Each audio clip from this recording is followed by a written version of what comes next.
লতি চিংড়ির এই পাতুরির স্বাদ যে ঠিক কতটা, যে না খাবে তাকে বলে বোঝানো যাবে না। এটা কলা পাতায় মুড়িয়ে আর একটু পোড়া পোড়া করে খেতেই বেশি ভালো লাগে। নমস্কার সবাইকে, আমি অরুন্ধতী। তো আজকে শেয়ার করছি লতি চিংড়ির পাতুরির রেসিপি।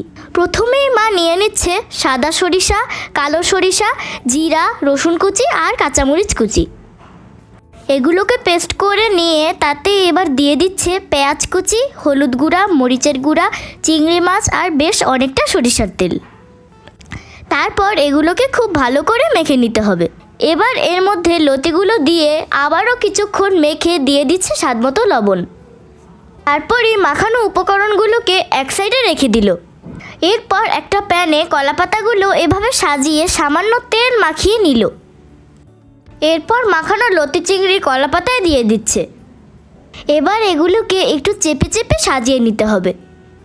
এখন মিডিয়াম ফ্লেমে 20 মিনিট ঢাকা দিয়ে রাখতে হবে। এই রান্নায় কোনো রকম নাড়াচাড়া করার প্রয়োজন নেই, আর লতিগুলোকে আগে থেকে সিদ্ধ করাও লাগে না। এই ভাপেই লতি আর চিংড়ি খুব সুন্দরভাবে সিদ্ধ হয়ে যাবে। 20 মিনিট পর সুন্দর মতো প্যান থেকে প্রথমে একটা থালায় নামিয়ে নিল। এখন অন্য একটা কলাপাতা দিয়ে ঢেকে তার উপর আরেকটা থালা দিয়ে এভাবে উল্টো করে দিচ্ছে। এবার আগের কলাপাতাটাকে সরিয়ে রেখে আবারও একইভাবে 5 মিনিট রান্না করে নিতে হবে। এই তো 5 মিনিট পরে এখন নামিয়ে নিল। মা এখন গরম ভাতের সাথে এটা সার্ভ করছে। রান্নাটা একটু ঝামেলার হলেও একবার এভাবে বানিয়ে খেও, স্বাদ মুখে লেগে থাকবে। এই তো আজকের মতো শেষ, টাটা।